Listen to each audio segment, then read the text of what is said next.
예레미야 30장. 하나님께서 예레미야에게 주신 메시지다.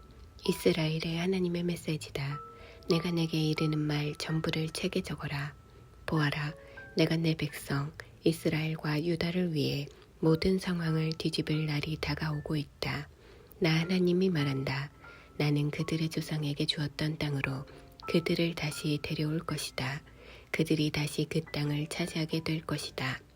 하나님께서 이스라엘과 유다에게 하신 말씀은 이러하다. 하나님의 메시지다. 비명소리가 들린다. 평화가 산산조각이 났다. 주위에 물어보아라. 주변을 둘러보아라. 아니, 남자도 해산하느냐? 아니라면 남자들이 왜 저렇게 해산하는 여인처럼 잔뜩 찌푸리고 백지장처럼 창백한 얼굴로 자기 배를 움켜잡고 있단 말이냐? 전무후무한 흑암의 날이다. 야곱에게 닥친 환난의 때다. 그러나 야곱은 살아남을 것이다. 내가 그 흑암 속으로 찾아갈 것이다.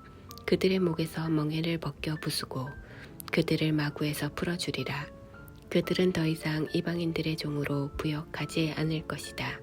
그들은 자기들의 하나님을 섬기고 내가 그들을 위해 세울 다윗 왕을 섬기게 되리라.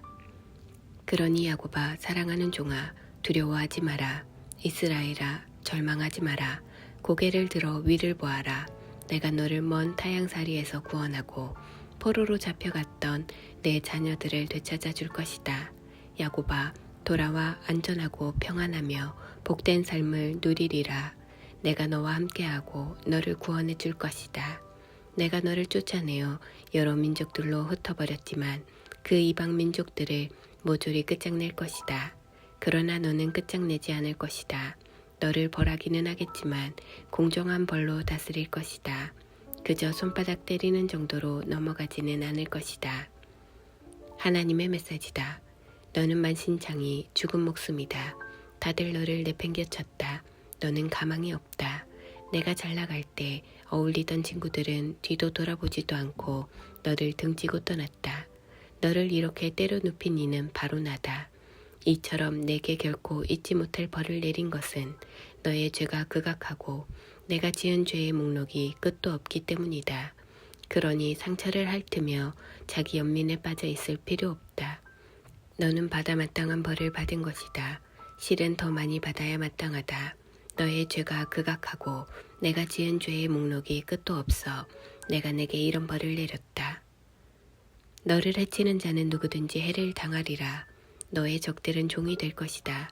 너를 약탈한 자들이 약탈을 당하고 너를 탈취한 자들이 탈취를 당할 것이다. 너에게는 내가 너를 찾아와 치유해 주리라. 불치의 병을 치유해 줄 것이다. 모두가 가망 없다고 아무짝에도 쓸모없는 시온이라며 내팽개쳤던 너를 고쳐주리라. 다시 하나님의 메시지다. 내가 야곱을 위해 사태를 역전시켜 줄 것이다. 그를 가엾게 여겨 장막을 재건해 줄 것이다. 마을이 다시 옛 토대 위에 재건될 것이다. 다시 웅장한 저택이 세워질 것이다. 집집마다 감사가 창문 밖으로 흘러넘치고 웃음이 문 밖으로 흘러나오리라. 갈수록 형편이 나아질 것이다. 암울했던 시절은 이제 지나갔다. 그들은 번성하고 번창할 것이다.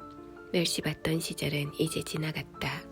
그들은 다시 아이를 낳고 싶어하며 내가 자랑스럽게 여길 공동체를 이룰 것이다. 그들을 해치는 자는 내가 누구든지 벌할 것이다. 그들 안에서 다스릴 자가 나올 것이다. 그들 중에 지도자가 나오고 그들을 통치할 자가 나올 것이다. 나는 그가 언제라도 내 앞에 나올 수 있게 허락할 것이다.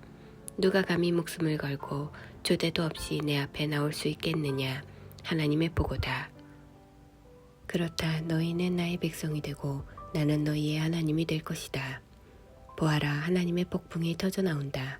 그분의 폭풍 같은 진노가 회오리 바람이 되어 사악한 자들의 머리를 날려버린다. 다 쓸어버리고 시작하신 일을 모두 끝낸 다음에야 하나님의 맹렬한 진노가 누그러진다.